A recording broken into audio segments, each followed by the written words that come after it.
Yo guys, what is good? Welcome back on the Uncle Sharma channel. Here today for a massive preview.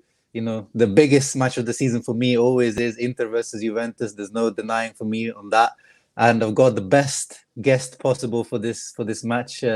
Good friend of the channel, my YouTube mentor, massive, YouTuber now, Mr. 15K.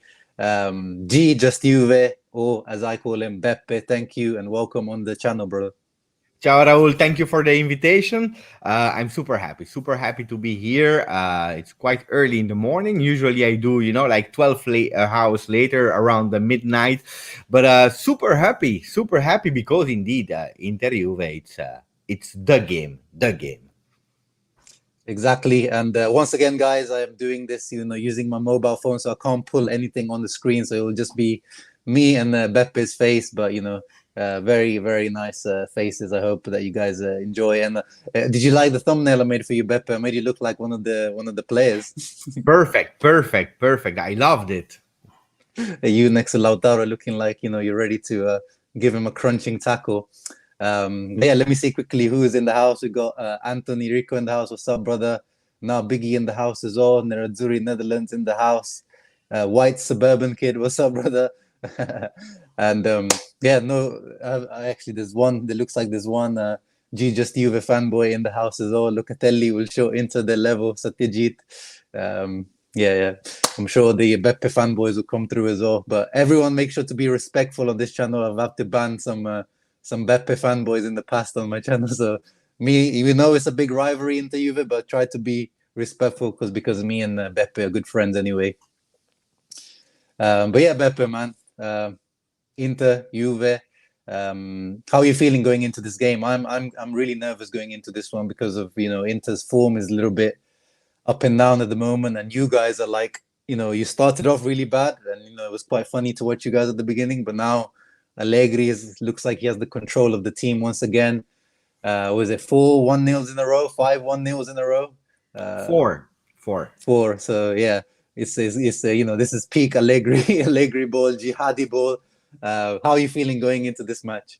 But I will tell you the truth. I'm a bit worried. Because we started as a disaster, and we all knew it, and it was what it was, and we were like 17th at a certain moment. Usually, Juve or Inter, they don't really know these kind of positions. But I'm worried not because of Inter, but more even if Inter is really a great team, and they showed it last year. They, even if with a bit of problems because they have a new coach, they have to adapt. They are still a great team, but I'm also really worried about Juventus. I tell you what, we didn't solve all our problems yet at the moment. We have to work step by step. And if the defensive phase has been controlled, like you said, and Allegri worked really on it, and that's great. Even if we are doing a stability in the midfield and we are recuperating our man, and Locatelli integrated really well, I'm worried about the offensive phase. And when you are playing versus Chelsea, when you are playing versus Roma, Torino, all these games that were really decisive in Serie A, and you were playing for the 1-0 and you were defending it, I call it a masterclass, and I'm really happy.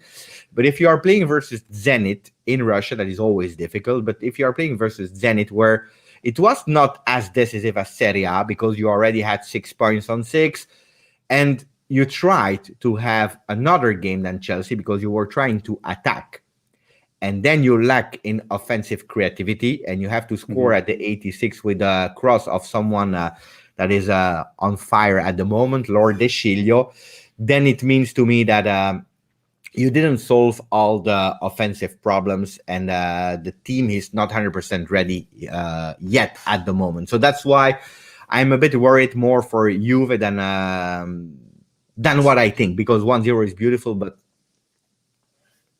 Yeah. I watched your match against Roma, and I watched the match against Chelsea, and I caught a little bit of your Zenit match, and yeah, it leads me into this question that Gerald asks here, and I think it's a good question at the moment. Like, do you like watching the Juve play at the moment? Like, how is your thoughts about this Allegri ball? Like, for me, Inzaghi, as I said, like this Inter team is, as Dzeko said in his interview yesterday as well, this is the most attacking team he said he's played since the Mancini Man City he played he's played in some good teams. So he said this is the most attacking team.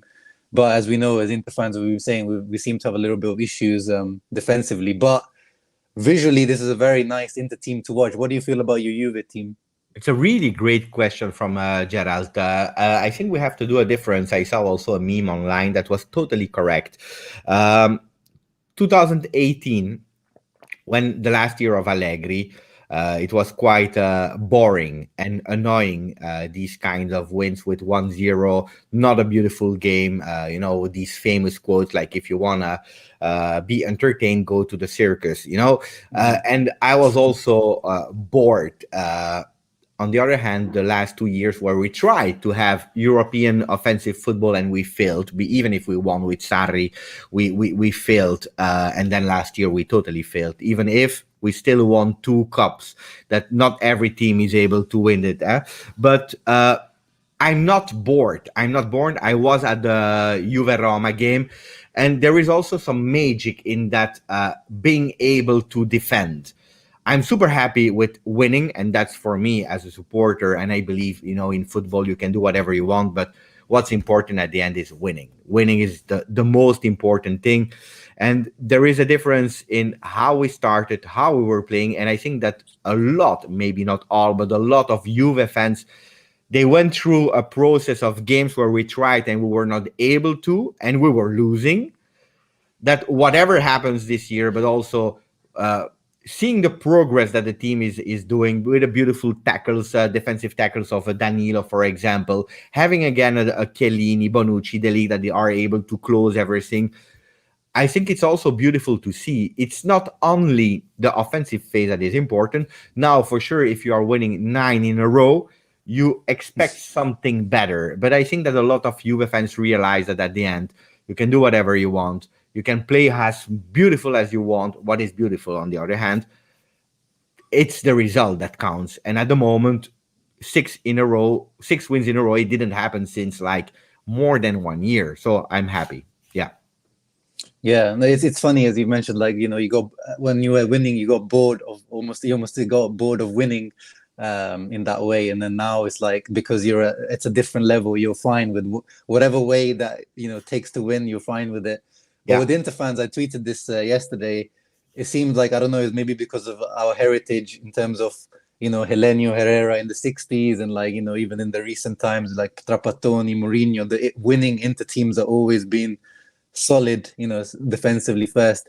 And even though this, as I said, this Inzaghi team is nice to watch, but every Inter fan is like, all right, can we like calm this down? Can we score some less goals, but also concede less goals? So it's funny how us as football fans, there is like little preferences, and it seems like the Inter fan base is very much preferring how Conte's Inter team last year played. Of course, it was a winning team, but also how solid it was in the last 6 months. So yeah, it's a very interesting. I agree. Very interesting to hear on that.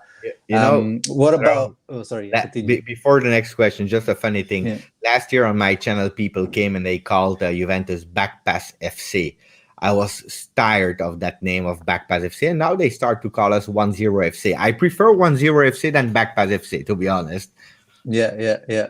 I mean, we'll see the documentaries coming out with Juve, right? And then was it next month, the All or Nothing documentary? So we'll see the backstage of Pirlo's the Juve. Are you eager? Are you waiting for that? Or are you like not really looking forward for that one? Yeah, absolutely. Yes, absolutely. And some fans said, we are not ready for that. Why couldn't we choose, a better season to do it? I'm actually super happy that it went on a wrong season, because you really see in moments of difficulties the real persons. When everything is good, you can act and you can do whatever. Now you will see some things. One thing that maybe I can tell you, it's not Juventus that is choosing the storyline, but it's really Amazon. So there were a lot of footage. Some was selected, some was not. But at the end, it's Amazon Prime that is choosing the storyline. So then I don't know how they will build it up. Will it be, something more commercial or big audience, or will it be something really more into football core fans? Let's see what they will do about it. But I think it will be big audience entertainment with some beautiful stories. I'm looking forward for it.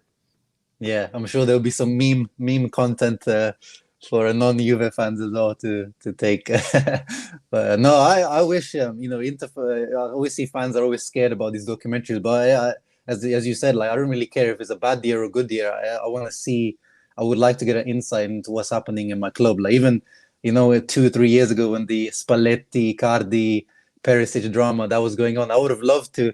Amazon, Netflix, these guys would have, that would have been the perfect timing for these guys to be recording Inter because all of the drama, Nine Golan, all that kind of stuff going on. Oh yeah. I have a question for you, Raul, Yeah. because a lot of because I posted it. I don't know. I found the video leaked, and so I had like 2,000 likes, but really a lot of views on that video. But I also had a lot of Inter fans on under the comment section that are really saying that they couldn't wait to watch it. Also because we lost, of course. But are you also that kind of fans that will watch a documentary, a full documentary? Maybe I don't know if it will be a 8 or 6 episode one or one. I still don't know. But are you also one of the fans that will watch another team's documentary? Yeah. I watched all of them. I watched the Dortmund one. I watched the Man City one. I watched the to the Spurs one. Yeah, I watched. I'm just interested in like football document. Yeah, anything football related, man. I'll eat it up. Okay. What about you? You want to watch Inter one? No, I watch I watch Juve women, Juve under 23, under 19, the first team. I have already too much. No, I don't know if I would watch an Inter one. I'm not sure. Depending on the comments online, probably. Yeah, you'll watch my review of the documentary. That's something I will watch. That's good. And then one talking point that's always in this match, Beppe. Without getting too, beefing, me and you start beefing about the referees. But do you feel like, can we have a controversy-free derby? Do you think is that ever going to happen? No, it's impossible. I think controversy in Inter Juve, it's part of the game. We saw it so many times. I was there in 2004, where the goalkeeper of Inter had to be sent off. He was not. It was 2-0. I was singing "Happy Birthday" to Mancini at the time because we were leading 2-0. Then it finished 2-2, and we were quiet. But I believe that every single derby d'Italia, you need also that controversy. Then, of course, if it happens against Juve, Juve will be pissed off. If it happens against Inter, Inter will be pissed off. Controversy-free, impossible. Or it happens in a season like, for example, last year where Inter won, I believe it was 2-0 with Vidal and Barella, if I'm not wrong, when you were on my channel, by the way. When the other is that much stronger than the other, like Inter was last year, there is not even a room for controversy. But otherwise, these kind of games are that much fought that it has to be a bit of controversy. That's the charm, the beauty of Serie A. Yeah, no, that's what makes this derby the extra spice, the extra fuel, gives it the extra pizzazz that the other matches don't have. And yeah, that last one that you mentioned actually.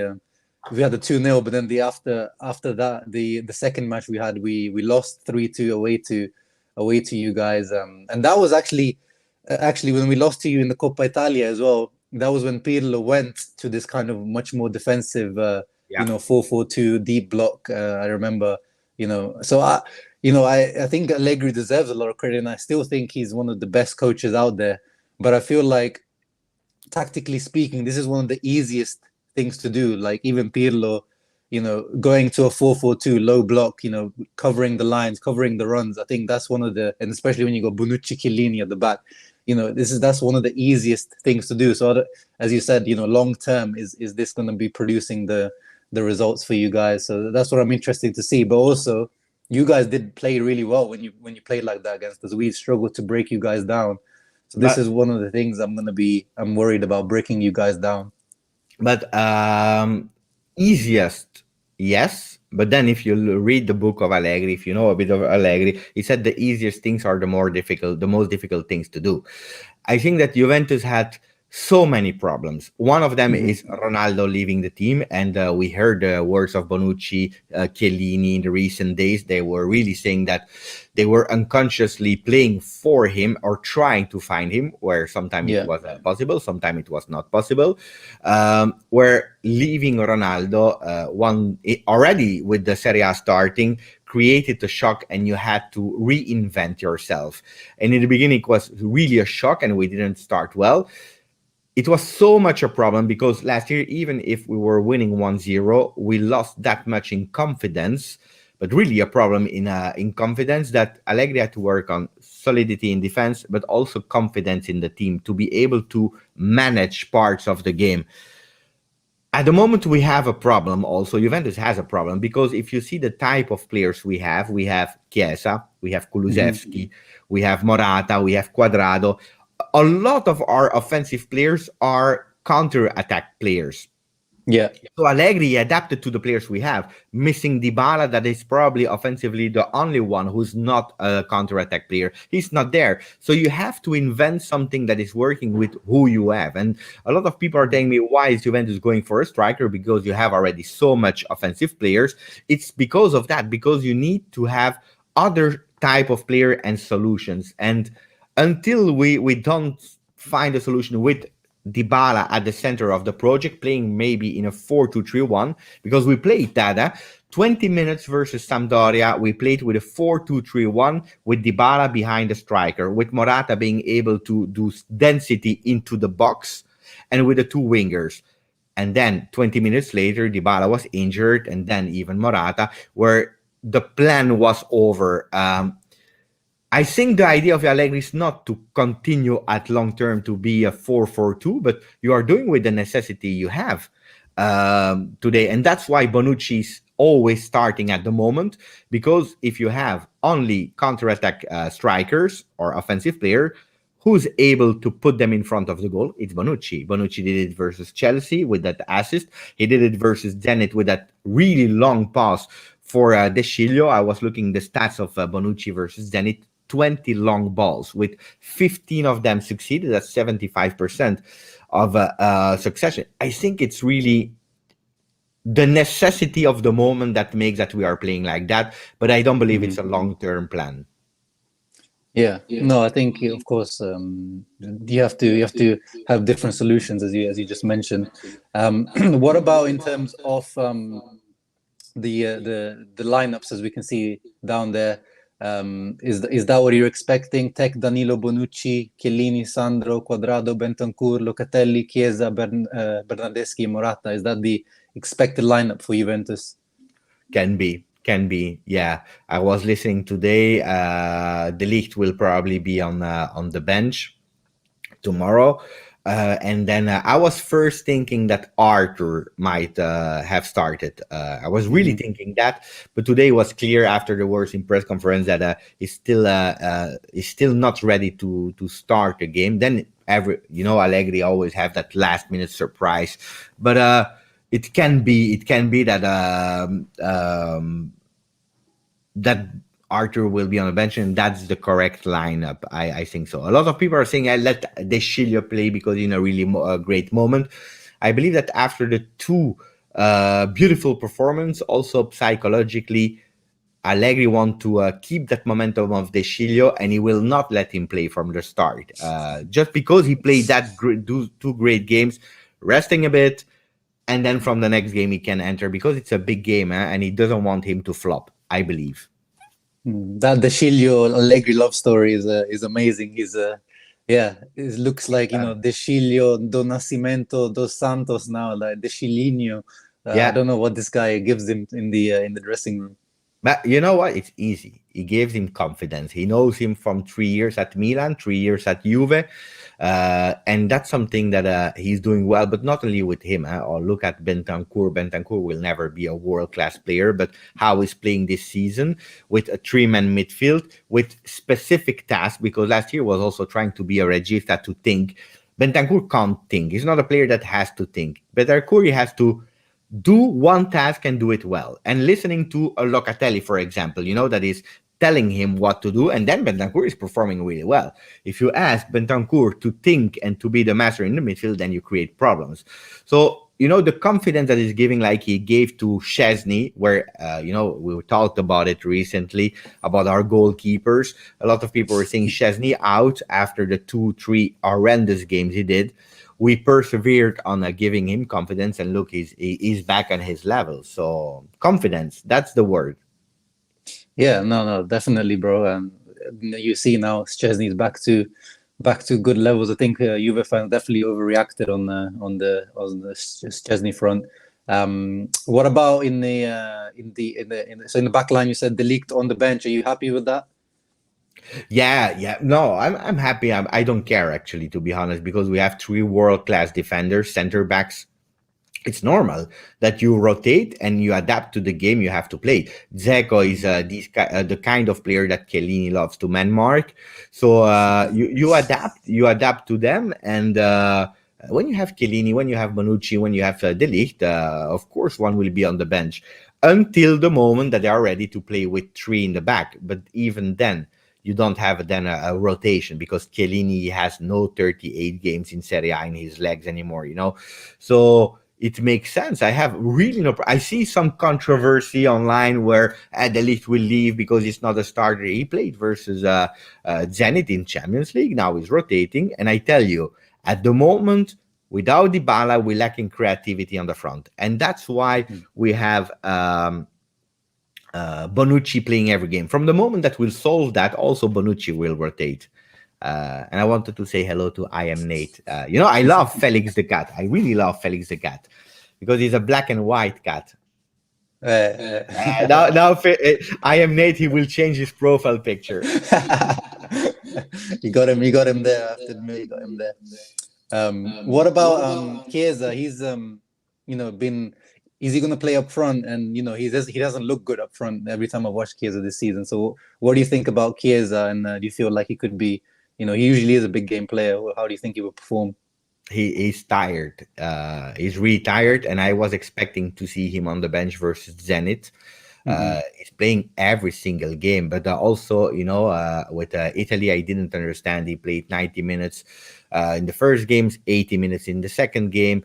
It makes sense that some players are tired at a certain moment. He by necessity, he had to. And on top of that, because of all the players we missed, he had to play a role that is not his.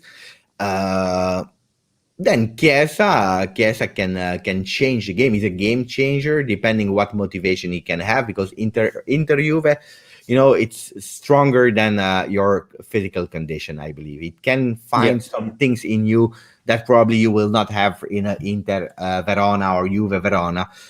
But it's true that objectively he's tired.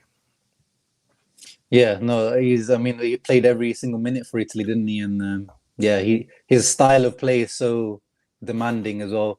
But yeah, he's definitely one to watch out on the counter. Because that's where Inter have been struggling this season. Not necessarily straight up, counter attacks, but we do seem to leave some space to teams, especially in the last match against Sheriff. We played well, but that was a team that sat back and counter-attacked, and we didn't look particularly solid. So if Juve employ a similar tactic, I am worried. And Bastoni in general, he hasn't had a great start to this season. He's been one of our best players the last year and a half, but his start of the season has been a little bit shaky. And I hope he recovers soon, because I think that left centre back spot, especially at Inter, is pretty much certain for him. But in the national team, after Chiellini retires, I think he has to be the guy that takes over. What do you think of Bastoni? Do you like him? I told you the last time that you were on my channel, if I had to take one, I think it was a game with 2 players. Both of them was Bastoni, because I really think that he has a really great future, and not a future in 5 years, but a really near future. Last year he played really great. Then there are young players. The second year is more difficult than the first year, even if it's his third year now, because he it can happen. It's a new trainer. He was used with Conte. He understood what he had to do with Conte. but is still a great player. Now, I would not be that worried. And then you have, as you said, you have Skriniar, De Vrij, great players. No. But it's true that, when we played versus Roma, Mourinho was smart enough to understand how to block Juve, and he was even proud, even after losing 1-0, that he didn't concede any counterattack. Zenit did the same. They blocked all counterattacks. I'm really curious to see Inzaghi if he will adapt as well, because now if we win, we catch up Inter with I believe 15 each, isn't it? So it will be, yeah. I'm curious to see how Inzaghi will react.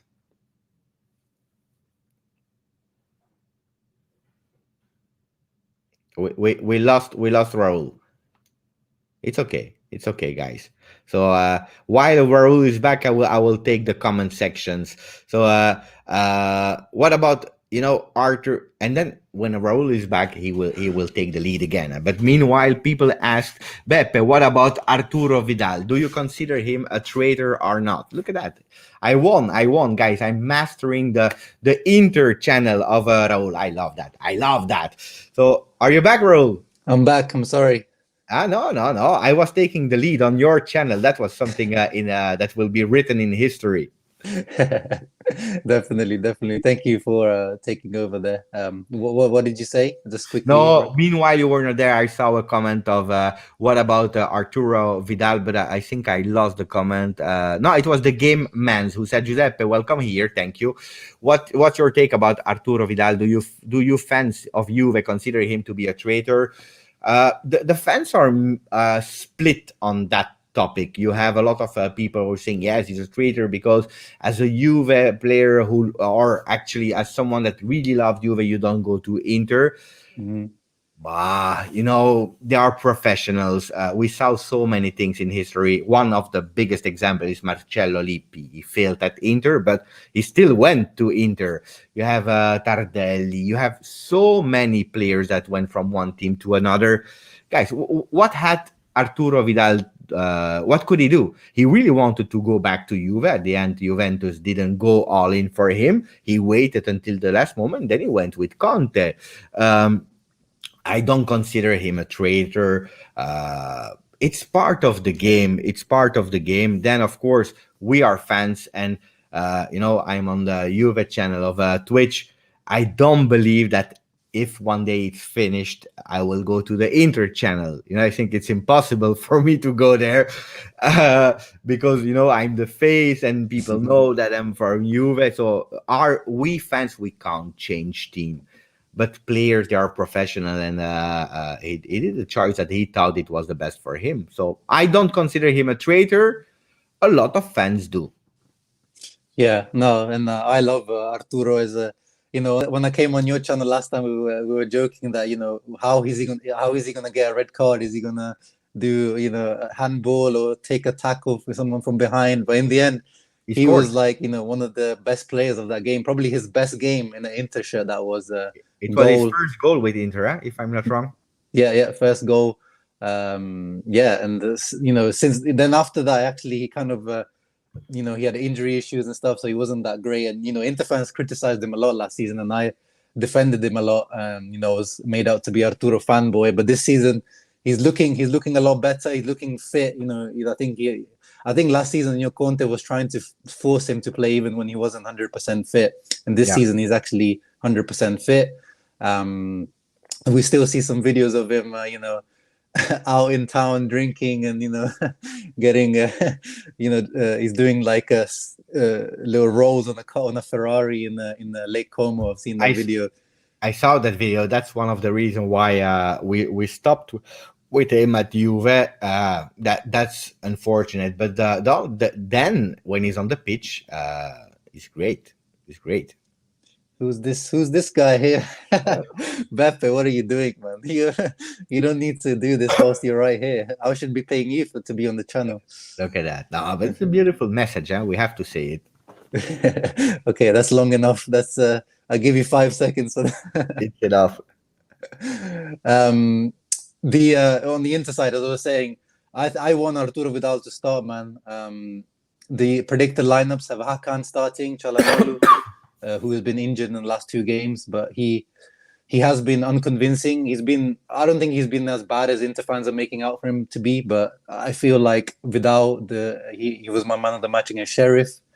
I just think he's obviously what he's going to bring in this match, the extra fire as we saw last time around, and he's got that threat in the box as well as he did in the last match against you guys. So I want Arturo Vidal to start alongside Brozovic and Barella in midfield, which I think is the key to winning this match, the midfield. If Brozovic has a good match, I think Inter wins. And that one, I think he will, because it will be a physical battle in the midfield, and having Vidal will give more possibilities to Inter to win that battle in the midfield. Yeah, definitely. And then there was one match last season where Kulusevski was like man marking Brozovic, and that match you were able, I think that was the Coppa Italia match where you beat us. So if I can imagine Allegri putting someone closely marking, is it Bernardeschi or someone, Chiesa, someone doing that kind of job. Can be even a Morata. Morata is also really great to do that, but the problem if Morata is doing it is that, again, you will still have that problem offensively. Yeah, definitely. I don't want to keep you too long. Beppe, I said the half an hour to you, so you've already gone to the half an hour mark, guys. So apologies if I ignored your questions there. Just give me your prediction for the match, Beppe, before you leave. I think it will be a 1-2. A beautiful 2 goals of Juve. You know that we in Serie A, in the home of Inter, so in San Siro, we scored 98 goals. Milan scored 115. So maybe tomorrow we can go to that 100 goal in the home of the black and blue. So I would sign for a 2, and I believe that Inter will score as well. So 2-1 for Juve. Yeah. Okay. With honestly, a penalty, with a penalty, of course. Yeah, of course. Cuadrado winning a non-existent penalty, like last time round. Come on, that was not a penalty, Beppe. Come on, it was. But no, Cuadrado is smart. He's smart. No. They're smart, and that was not a penalty, bro. It's a combination of smart and disgusting for the opponents. I agree with you. That guy, man. I hate that guy, but he touched him. But yeah, Perisic versus Cuadrado is going to be another interesting battle on that side. If he plays on that side, Cuadrado, which he probably will. What's your prediction? Oh man, I'm not feeling confident, honestly speaking. I'm going to go for a 1-1 draw. Even though Inter's matches have been high scoring this season, but I feel like this one will just, a little bit more close, a little bit more defensive from both teams. I wouldn't be surprised, honestly, if we lose 2-1, as you said, just because Juve, I don't know. We don't have a good record against Juve. It is what it is, as much as I can banter you guys. We beat you last year. 85 lost in Serie A versus Juve. That's the record. Huh? We beat no other team more in Serie A than Inter, so we have to continue like that. Nate is giving a 0-0. That it's my second possible prediction. I expect a boring game until the 70th minute. Yeah, I think the substitutes, as we often with Inter, the substitutes inject a lot of energy and a lot of difference in the match. So maybe for Juve as well, with you, Moise Kean or someone coming on with some energy, changing the match. I can see that happening.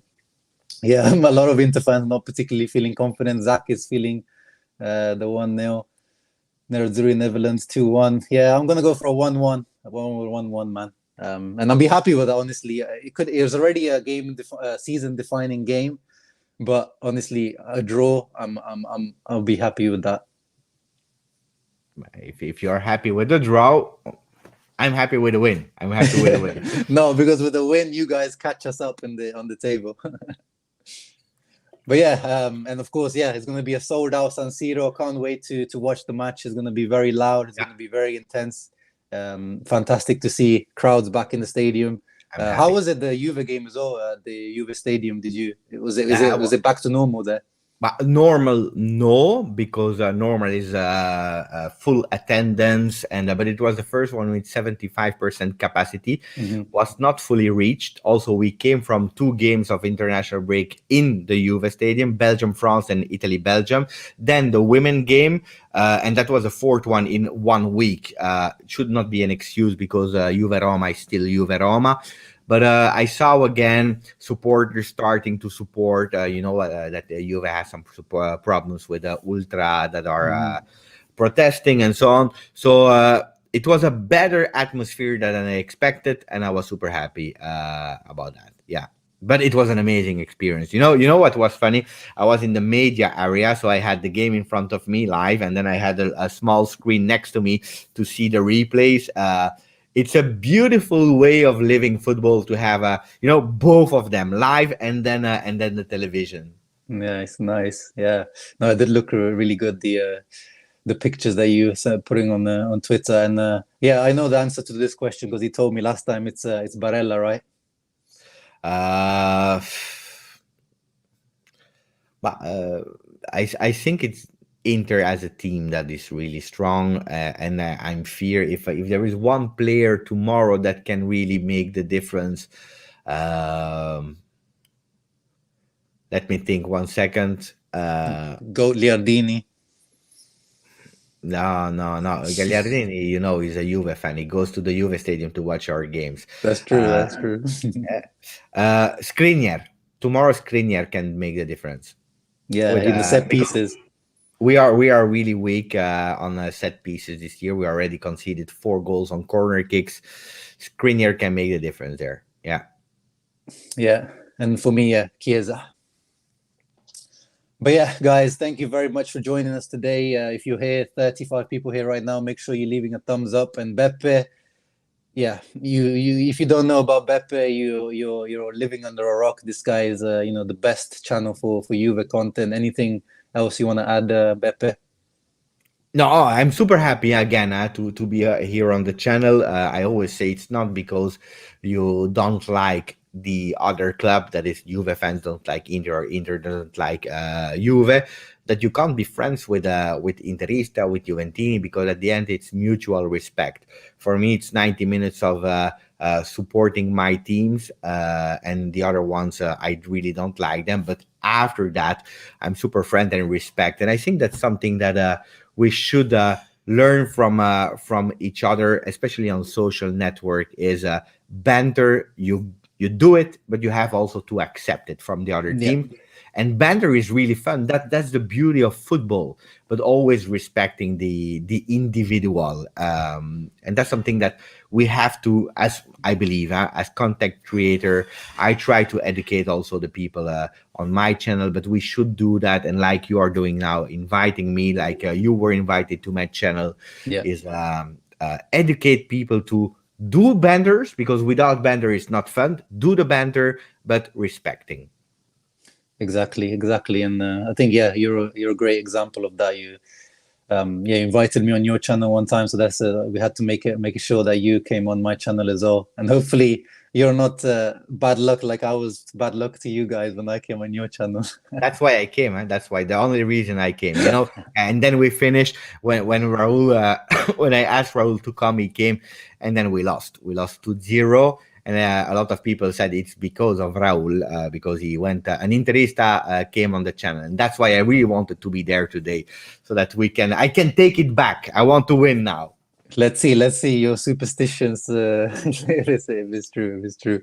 But yeah, thank you everyone for joining, guys. Thank you, Beppe, very much for joining. You gave me more time than I asked you, so apologies, but thank you for that. And always respectfully, Juve merda and Forza Inter. Ciao ragazzi. Ciao guys, ciao.